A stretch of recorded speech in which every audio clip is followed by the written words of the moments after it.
Yumna, tolong ambilkan handuk. Mbak lupa membawanya ke kamar mandi.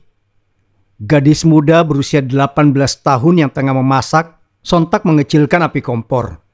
Ia bergegas mengambil handuk yang diminta oleh kakak iparnya, Masdah. Ini mbak. Yumna mengulurkan handuk yang ia bawa melalui celah dari pintu kamar mandi yang dibuka sedikit oleh kakak iparnya. Terima kasih ya, ujar Masdah seraya mengambil handuk di tangan Yumna. Setelah mengantar handuk, Yumna kembali ke dapur. Tapi saat tiba di dapur, ia melihat kakaknya tengah membalik ayam yang tengah ia goreng. Kalau masak jangan ditinggal-tinggal. Ketus lelaki itu tak suka.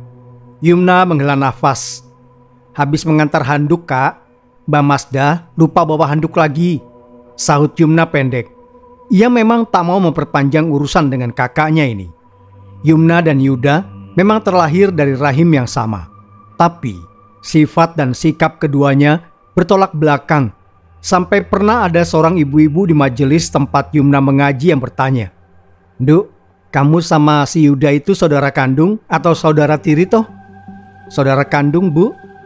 "Kok ya beda sekali. Kakakmu itu loh, sombongnya gak ketolongan." Mendengar komentar orang terhadap kakaknya, Yumna hanya bisa meringis. Bukan ia tidak mau membela Yuda di depan umum. Hanya saja apa yang dikatakan orang-orang tentang kakaknya itu memang benar adanya. Fakta. Yumna tak bisa menyangkal kalau kakaknya memang sosok yang sombong dan angkuh. Sebenarnya kesombongan Yuda bukan dari segi tak mau menyapa orang, tapi lebih ke omongannya yang selalu membicarakan harta dan kesuksesan. Memang Yuda berhasil menjadi orang yang sukses sebelum mencapai usia kepala 3, dan kesuksesan yang diraihnya tentu saja bukan berdasarkan warisan. Semua adalah modal dengkul, begitu katanya kalau bercerita. Orang kaya yang sombong tentu akan dimaklumi banyak orang, tapi sikapnya yang kurang ajar dan suka bicara kasar pada kedua orang tuanya itulah yang membuat orang-orang memandangnya minus. Orang tak menyalahkan cara mendidik kaya ibunya karena mereka membandingkan Yuda dengan Yumna. Pola didik orang tua mereka sama, hanya saja hasilnya yang berbeda. Kalau orang banyak yang mencibir dan mencemooh Yuda dari belakang, maka banyak sekali orang yang menyukai Yumna. Tentu saja karena ia gadis yang baik dan selalu aktif di kegiatan keagamaan. Yumna sosok yang ramah dan tak banyak bicara. Ia selalu menghormati siapa saja yang ia ajak bicara. Sampai-sampai Kiai Desa menganggap Yumna seperti anak sendiri. Semua berawal sejak ia meminta Yumna menjadi menantunya. Tapi Yumna menolak dengan halus, karena saat itu usianya memang masih 17 tahun. "Pagi-pagi sudah melamun, Ci?" Yumna menoleh saat melihat Masdah tengah mengeringkan rambutnya dengan handuk. Sebagai kakak ipar, Masdah tidaklah jahat pada Yumna. Hanya saja kadang ia kalah dengan suaminya dan terpaksa menurut. Mbak, gak apa-apa mbak. Lagi mikirin cowok ya? Kemarin mbak lihat anaknya Pak Karim mengobrol dengan Cici di depan masjid." Yumna tertawa pelan. Ia mengangkat ayam goreng yang sudah matang dan memindahkannya ke piring yang sudah dialasi kertas. "Itu cuma membahas kegiatan remaja masjid mbak." "Oh, baguslah. Jangan pacaran dulu Ci. Nanti saja kalau sudah waktunya akan ketemu sama cowok yang baik. Amin." Masdah yang tengah hamil tua itu duduk di kursi. Ia menemani adik iparnya memasak. Memang semenjak usia kehamilannya menginjak 8 bulan, semua pekerjaan rumah dipegang oleh Yumna. Ia yang memasak, menyapu, dan mengepel lantai, cuci piring, dan sebagainya. Tak jarang ia juga menjemput dan mengantar keponakannya ke sekolah. Masdah memang tengah hamil anak kedua. Anak pertama mereka perempuan dan duduk di bangku taman kanak-kanak. Sementara menurut hasil USG dari dokter, anak kedua ini laki-laki. "Ci, kalau sudah matang, ayo kita makan dulu. Tadi pagi Cici cuma sarapan pakai mie goreng, mana kenyang." "Nanti saja mbak, ini tinggal buat sambal." Masdah mengangguk. Ia memang terbiasa memanggil Yumna dengan sebutan Ci, yaitu kependekan dari kata Big Chick yang artinya bibi kecil dalam bahasa Palembang. Memang saat Masdah melahirkan Sofwa, anak pertamanya, Saat itu Yumna masih kecil dan baru berusia 13 tahun. Itu sebabnya dipanggil Bikci.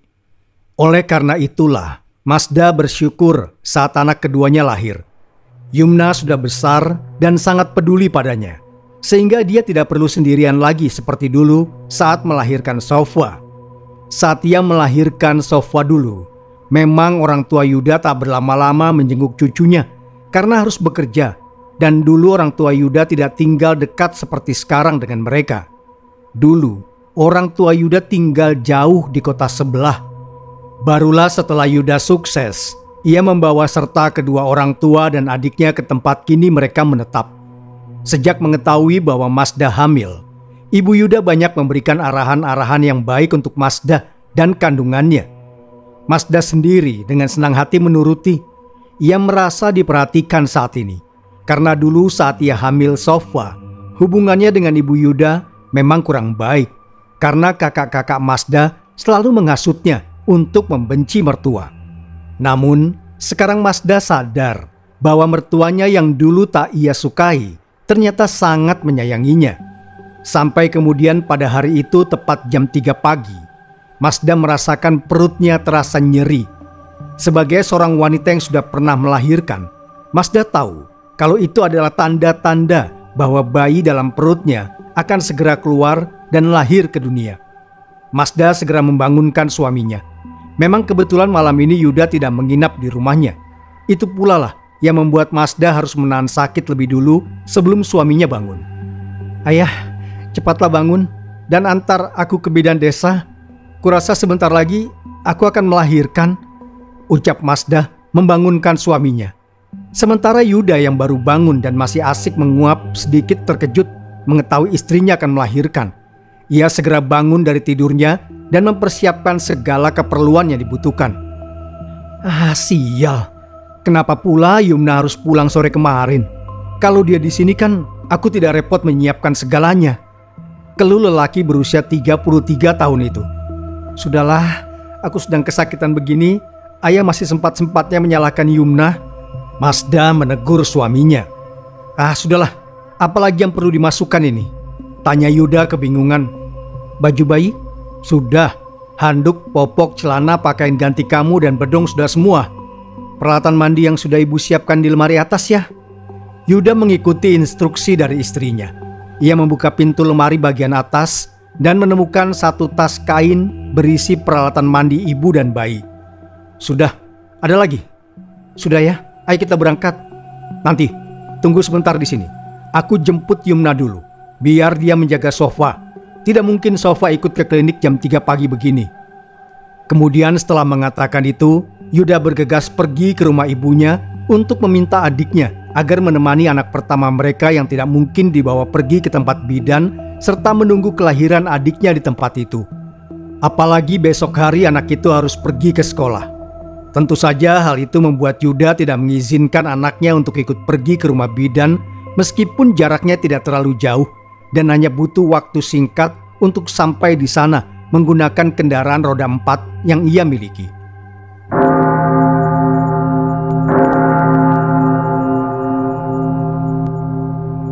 Yumna, bangun dan jagalah keponakanmu itu di rumah.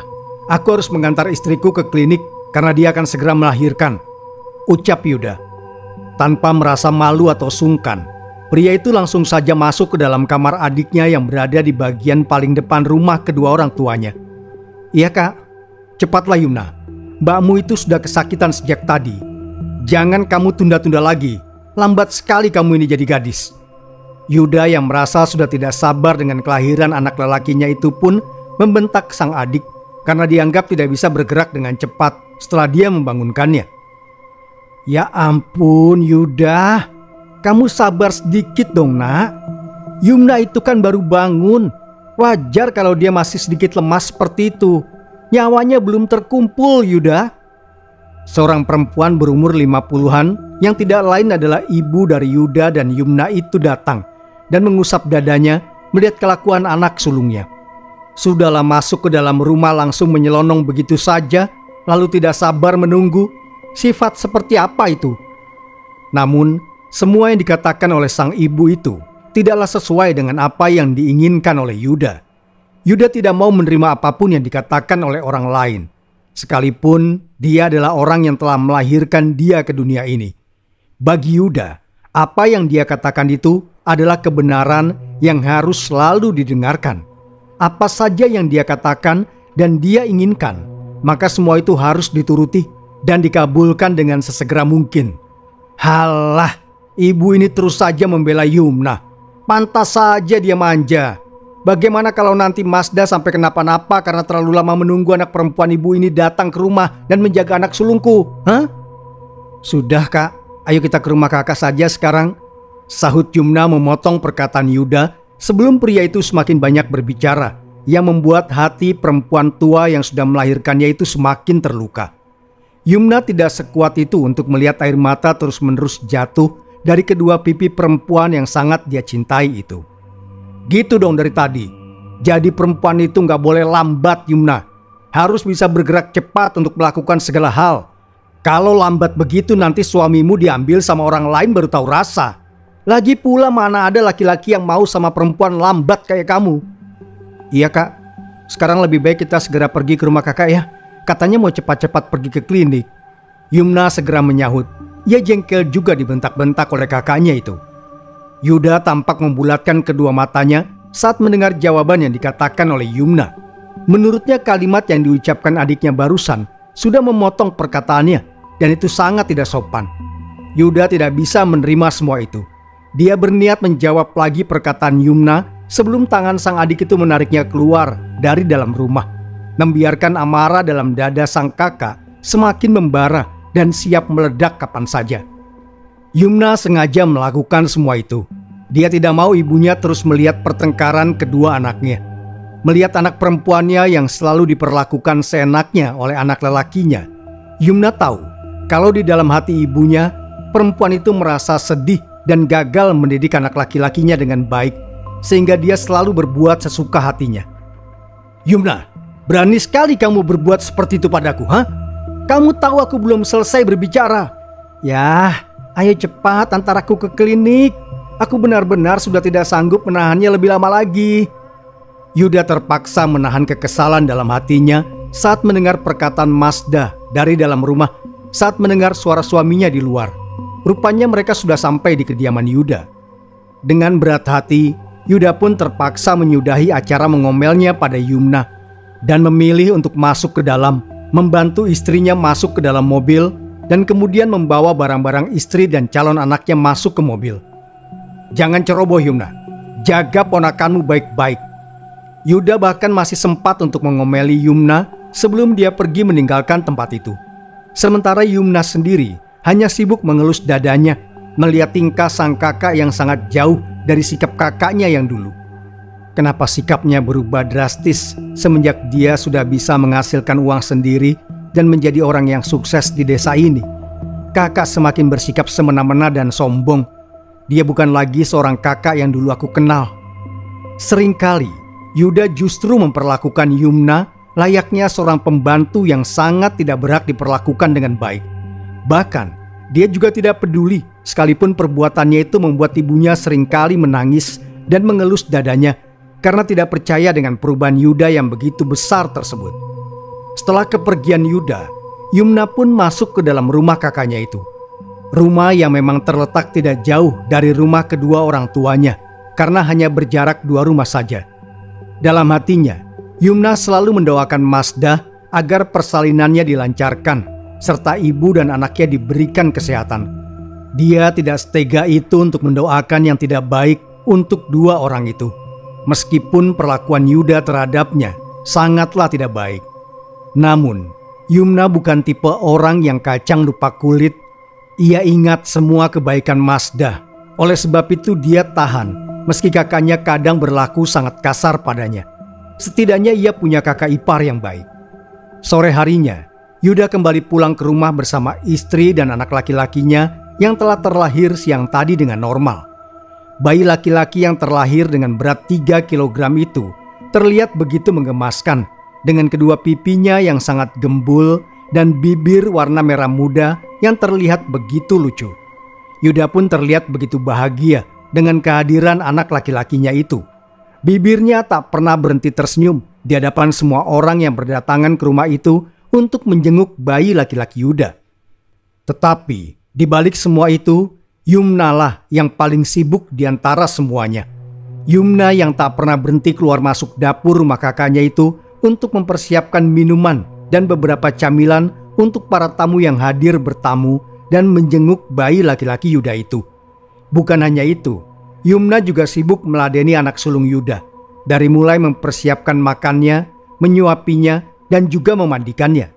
Terbiasa dengan semua kemewahan dan sangat dimanja oleh kedua orang tuanya, membuat anak sulung Yuda itu tak bisa melakukan semuanya sendiri. Bahkan untuk sekadar memakai pakaiannya sendiri saja, dia tidak bisa. Berhari-hari dilalui Yumna dengan segala kesibukannya sebagai seorang adik, tante, sekaligus membantu banyak hal di rumah Yuda, serta mengurus Mazda yang juga baru saja melahirkan itu. Suatu hari, saat Yumna tengah membantu keponakan perempuannya berganti pakaian, ia mendengar pembicaraan antara kakak dan kakak iparnya. "Bu, ayah berencana untuk membuatkan hajatan besar-besaran untuk akikah anak laki-laki kita, sekaligus merayakan kelahirannya. Bagaimana menurutmu?" Yuda begitu antusias saat mengatakan rencananya. "Acara marhaban biasa saja ya. Uangnya bisa dipakai untuk keperluan lain." Mazda sedikit kurang setuju. "Ah, ibu ini bagaimana sih? Ini anak lelaki kita loh. Masa ibu masih sayang uang? Lihat tuh, Pak Hari kemarin akikah anaknya sampai menyewa organ tunggal. Biduannya 6 lagi. Apa kata orang kalau kita kalah?" Mazda menghela nafas. "Ayah sebenarnya mau buat acara untuk anak kita, apa untuk bersaing dengan Pak Hari?" "Ya dua-duanya. Sudahlah, pokoknya ibu harus setuju." Ya sudahlah, terserah ayah saja." Mazda memilih mengalah. Ia tidak mau berdebat dengan suaminya yang keras kepala dan tak suka menerima pendapat orang itu. Hari-hari berganti. Yumna sibuk membantu kakaknya menyiapkan semua keperluan hajatan. Mulai dari membuat kue-kue untuk orang yang nanti akan membentuk panitia rewang, meminjam mangkuk dari rumah salah seorang kerabat, dan masih banyak lagi. Sampai-sampai semua orang yang rewang selalu mencari Yumna saat ada sesuatu yang kurang. Ia yang hilir mudik ke toko untuk membeli apa saja yang kurang. Suatu ketika, ia baru saja akan menyuap nasi ke mulutnya, tapi sudah dipanggil lagi karena kehabisan gas di dapur. Baru saja Yumna hendak beranjak, seseorang menahan pundaknya. "Duduk saja, makan dulu. Kamu bisa mati kalau kamu terlalu menuruti pekerjaan yang tidak ada habisnya." Yumna menoleh dan mendapati seorang wanita tua seumuran ibunya. Dia tetangga satu RT dengan Yuda, Wak Wati namanya. "Tapi nanti di dapur bagaimana, Wak?" tanya Yumna bingung. Di sisi lain, ia ingin makan karena belum makan apapun dari pagi. Tapi ada yang sedang membutuhkannya. "Yumna!"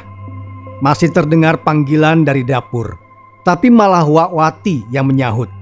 "Apa? Yumna baru saja mau makan. Kalian apa tidak bisa bergerak sendiri?" Senyap, tak ada sahutan lagi. "Sudah, makanlah." Yumna berterima kasih pada Wak Wati, lalu bergegas memakan nasi dan sayur di piringnya. "Yumna, kenapa kamu tidak pergi ke rumah kakakmu? Nanti kalau dia marah bagaimana?" 4 hari sebelum acara, malam harinya tiba-tiba saja Yumna merasa tidak enak badan. Sehingga pada pagi harinya, dia pun tidak mendatangi rumah Yuda untuk melakukan kegiatan seperti biasa di rumah kakaknya. Ibunya yang melihat Yumna bersikap tidak seperti biasanya itu pun seketika mendatangi kamar Yumna untuk melihat kondisinya, menanyakan apa yang membuat putrinya itu tidak datang ke rumah Yuda pagi itu. "Yumna tidak enak badan, Bu. Jadi hari ini tidak pergi dulu ke rumah Kak Yuda," ucap Yumna pada ibunya. Setelah hari semakin terang, barulah Yumna memutuskan untuk mendatangi rumah kakaknya itu dengan maksud ingin meminjam uang untuk berobat. Meskipun merasa malu sekaligus ragu dengan Yuda yang akan memberikan uang itu kepadanya. Namun Yumna tetap melangkahkan kakinya menuju kediaman Yuda. Rasa sakit di tubuhnya serta pusing yang terus berputar-putar di kepala membuat Yumna nekat melakukan semua itu. Dia tidak ingin menunda-nunda lagi pengobatan untuk dirinya sendiri. Khawatir kalau nanti sakitnya itu akan semakin parah kalau tidak segera ditangani. Halah, sakit apa sih kamu itu, Yumna? Paling juga karena kamu itu malas membantu di rumahku kan, makanya pura-pura sakit. Padahal seminggu lagi aku akan mengadakan akikah dan selamatan untuk kelahiran anakku. Tapi karena kamu merasa malas, makanya berpura-pura sakit agar aku mengasihanimu dan menyuruhmu tidak perlu ikut mempersiapkan acara itu. Begitulah respons yang diberikan oleh Yuda saat Yumna mengucapkan tujuannya datang ke rumah kakaknya. Tidak lupa juga dengan raut wajah yang begitu menyebalkan di mata Yumna. Padahal sakitnya Yumna juga disebabkan olehnya yang terus membuat Yumna kelelahan mengurus keluarganya dan juga menjaga bayinya. Tetapi saat Yumna datang dengan mengatakan dia sakit dan ingin meminjam uang pada kakaknya, malah dia dituduh pura-pura sakit. Meski demikian, Yuda tetap saja menyodorkan selembar uang berwarna biru kepada Yumna sambil berkata, "Ini, sekarang pergilah dan cepat obati sakitmu itu. Aku tidak mau kalau harus kerepotan sendiri nantinya. Cepat sembuh dan cepat datang lagi ke rumahku untuk membantu orang rewang di rumah kami." Yumna lagi-lagi hanya bisa menganggukkan kepala tanpa bisa berkata apa-apa. Tentu saja penyebabnya adalah karena dia tidak ingin membuat Yuda semakin marah dan menjadikan banyak hal sebagai masalah. Yumna lebih memilih untuk menahannya sendiri tanpa berusaha memberontak. Toh kalaupun memberontak, juga dia pasti akan tetap kalah.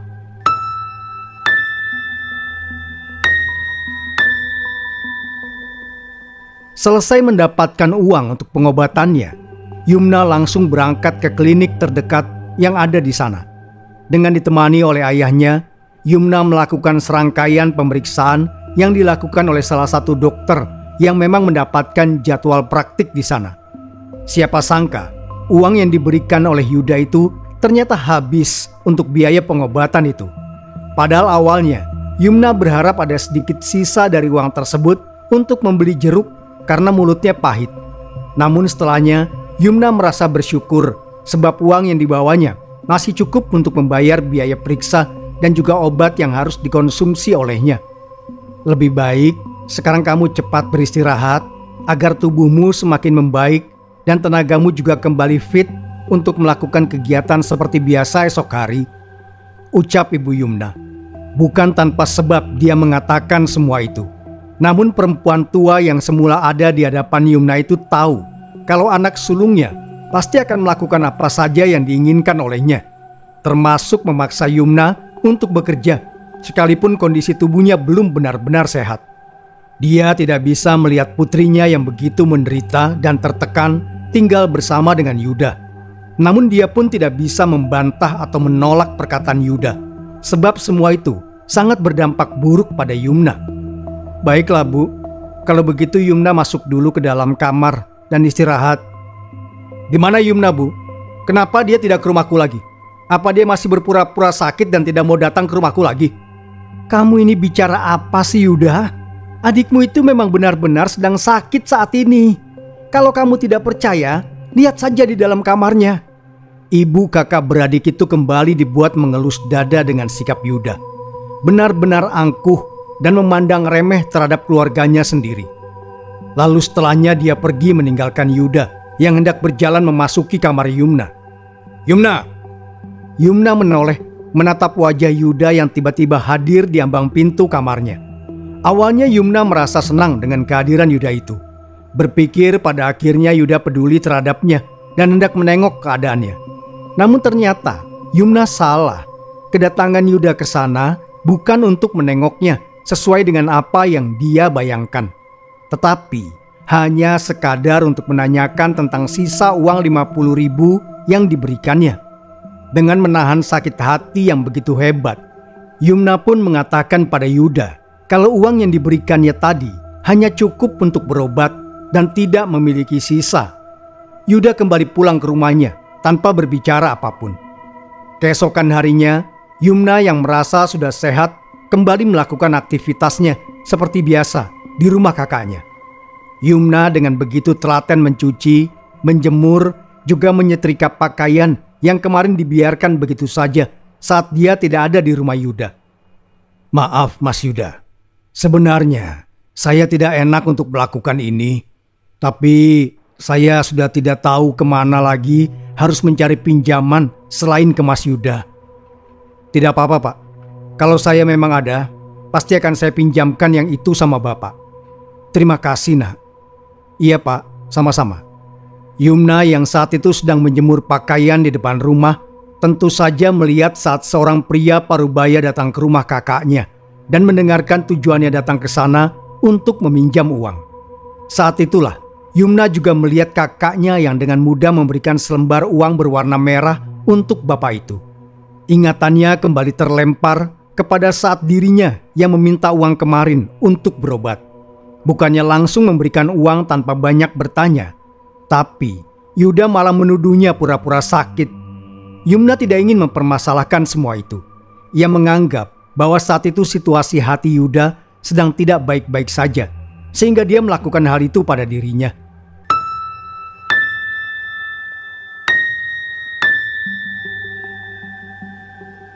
Sore harinya, Yumna kembali melihat pria tua yang tadi sempat meminjam uang ke rumah Yuda. Dia bermaksud untuk mengembalikan sisa uang yang digunakan untuk berobat itu kepada kakaknya. Tetapi, lagi-lagi jawaban yang dikeluarkan oleh Yuda benar-benar sangat berbeda dengannya. Yuda justru memberikan uang itu dengan cuma-cuma pada pria tersebut. Seketika hati dan perasaan Yumna diliputi dengan kekecewaan dan kemarahan. Rasa sedih dan sakit hati begitu kental di dalam dirinya. Saat itu juga, Yumna langsung pulang ke rumah orang tuanya. Tidak ingin lagi mengerjakan apapun di rumah Yuda. Ibu, kenapa sikap Kak Yuda sangat berbeda kepada kita? Dia sangat baik kepada orang lain, tapi sangat buruk memperlakukan keluarganya sendiri. Yumna menangis di atas pangkuan ibunya, meluapkan segala rasa sesak yang ada di dalam hatinya karena sikap kakaknya sendiri. Sudahlah Yumna, kamu kan tahu sendiri seperti apa kakakmu itu. Kita juga tidak bisa melakukan apa-apa untuk membalas perbuatannya. Maafkan ibu yang tidak bisa mendidik kakakmu dengan baik sehingga membuatnya bersikap seperti itu. Yumna menggelengkan kepalanya. Sampai kemudian dengan penuh kemarahan dia berkata, "Aku sumpahi hajatan Kak Yuda itu tidak berjalan dengan lancar, Bu." Seolah Tuhan memang sedang mendengar sumpah yang diucapkan oleh Yumna dengan hati yang lara itu. 2 malam sebelum acara dimulai, semua makanan yang sudah dimasak dan siap untuk hari H itu tiba-tiba basi dan tidak bisa dikonsumsi. Tak hanya itu, setelah semua makanan itu basi, semua orang yang menginap di rumah Yuda juga merasakan adanya aura mistis yang sangat kental di sana. Mereka mulai menebak-nebak apa yang sebenarnya terjadi, sehingga semua makanan itu bisa basi. Padahal makanan tersebut baru saja matang. Basi semua. Yuda ke dapur dan mengecek semua makanan yang dilaporkan basi. Saat ia mencium aroma dari masakan-masakan itu, memang tak ada yang layak makan. Semuanya seperti sudah dimasak berhari-hari tanpa dipanaskan. Keanehan tak berhenti di situ saja. Keesokan harinya, semua orang yang rewang di rumah Yuda itu tiba-tiba tumbang hingga harus dilarikan ke klinik terdekat. Bahkan saking banyaknya orang yang dilarikan ke klinik tersebut, tempat itu sampai penuh sesak oleh puluhan manusia yang tiba-tiba datang dan membutuhkan perawatan medis. Gejala yang dialami semua orang itu sama: mual, pusing, muntah, dan menggigil, bahkan hingga ada yang pingsan.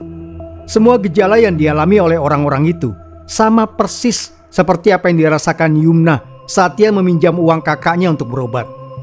Hanya Yumna, ayah, ibu, kakak ipar, dan kedua keponakannya yang tidak merasakan apa-apa. Yuda sendiri sudah mengalaminya saat malam saat semua makanan basi. Terpaksa, semua sayur yang sudah matang saat itu dibuang begitu saja. Melihat hal itu, Yumna yang merasa bersalah pun pada akhirnya memilih untuk menemui seorang kiai desa dan mengadukan semua yang telah dia lakukan pada kiai itu.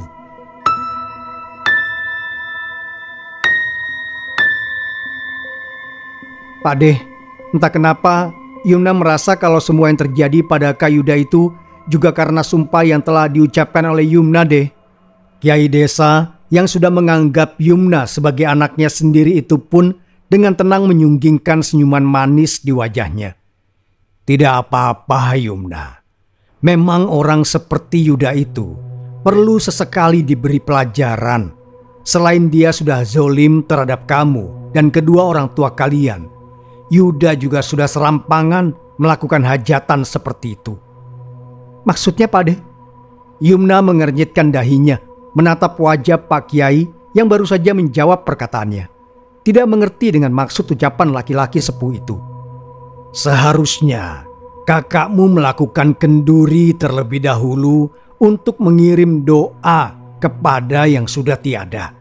Selain itu, dia juga seharusnya meminta restu pada kedua orang tuanya sebelum melakukan acara hajatan seperti itu.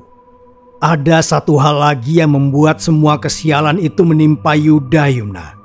Semua juga tidak lepas dari sosok penunggu pohon mangga yang ada di samping rumahnya yang tidak terima rumahnya dialiri darah hewan. Pasti saat Yuda menyembelih kambing untuk akikah hidangan para tamu, dia melakukannya di bawah pohon tersebut tanpa permisi terlebih dahulu. Yumna hanya menganggukkan kepalanya saat mendengar penjelasan dari Pak Kiai. Lalu setelah itu, malam harinya Pak Kiai itu mendatangi kediaman Yuda untuk menasihati ayah dua anak itu. Beliau berpesan kepada Yuda dan menasihatinya agar menunda acara hajatan dan melakukan kenduri terlebih dahulu serta meminta maaf kepada kedua orang tuanya. Selain itu, Pak Kiai juga menasihati Yuda untuk mencuci kaki kedua orang tuanya lalu menggunakan air tersebut untuk mandi. Karena Kiai sudah datang, maka lelaki tua itu membantu Yuda menyelesaikan masalahnya. Ia izin sholat hajat di rumah Yuda, lalu mulai meminta seember air bersih untuk didoakan. Air itu kemudian dibawa ke pohon mangga samping rumah, lalu disiramkan di sana. Usai menyiram bagian bawah pohon mangga, tiba-tiba udara malam terasa lebih dingin dari biasanya. Suara gemerisik daun diterpa angin terdengar begitu nyaring di telinga, hingga pada akhirnya Kiai mengucap istighfar berkali-kali saat melihat sosok manusia, tapi kepalanya merupakan kepala kuda tengah berdiri di bawah pohon mangga. Hanya sesaat ketika Yuda dan Kiai mengedipkan mata, sosok itu telah lenyap menyatu dengan angin. Apa itu tadi Pak De? Tanya Yuda ketakutan. Itulah penunggu pohon mangga ini Le. Yuda gemetar, bulu kuduknya meremang, dan seketika ia merapatkan berdirinya dengan Kiai. Kiai tertawa pelan. Tidak apa-apa, dia hanya berterima kasih karena tempatnya sudah dibersihkan. Sekarang kita tinggal membereskan masalah yang lainnya. Kamu ingat apa yang sudah kukatakan, Le? Ingat Pak De, aku harus mencuci kaki kedua orang tuaku. Lakukanlah besok. Insya Allah acara hajatanmu ini berjalan lancar. Orang tua itu ibaratkan Quran yang sudah rusak. Kamu baca sudah tidak bisa, tapi kalau kamu sia-siakan, maka kamu akan kualat. Iya Pak De. Malamnya jangan lupa kenduri. Kirim doa untuk para leluhurmu dan juga orang-orang soleh. Iya Pak De. Yuda membenarkan ucapan Kiai. Ia memang sudah banyak berbuat salah, terutama pada kedua orang tuanya. Ia juga sudah menyanyiakan Yumna sebagai adik, padahal Yumna mau dengan ikhlas membantunya selama ini. Ia jadi teringat lagi saat Yumna datang meminjam uang dengan wajah pucat. Ia malah menuduhnya pura-pura sakit. Mungkin itu sebabnya Allah mengambil uangnya secara paksa dengan cara membuat semua orang yang rewang jatuh sakit, dan ia yang harus menanggung biaya pengobatan sampai habis 12 juta. Yuda mendesah dalam hati. Ia menyesal dengan perbuatannya selama ini. Paginya, Yuda segera melaksanakan apa yang dikatakan oleh Kiai. Dengan mata berkaca-kaca dan suara yang bergetar, ia meminta maaf serta mencuci kaki kedua orang tuanya. Ia juga meminta maaf kepada Yumna karena telah berlaku seenaknya selama ini. Yumna sendiri memaafkan kakak sulungnya dengan senang hati. Ia tak mau memperpanjang masalah. Ia hanya ingin kakaknya berubah dan kembali menjadi kakak yang baik seperti saat dulu sebelum ia sukses. Memang, harta dan kekayaan kerap membuat orang lupa diri. Seperti Yuda yang menjadi sombong setelah merasa kaya. Padahal sejatinya, ia tak memiliki apa-apa di dunia. Semua semata milik Allah Ta'ala.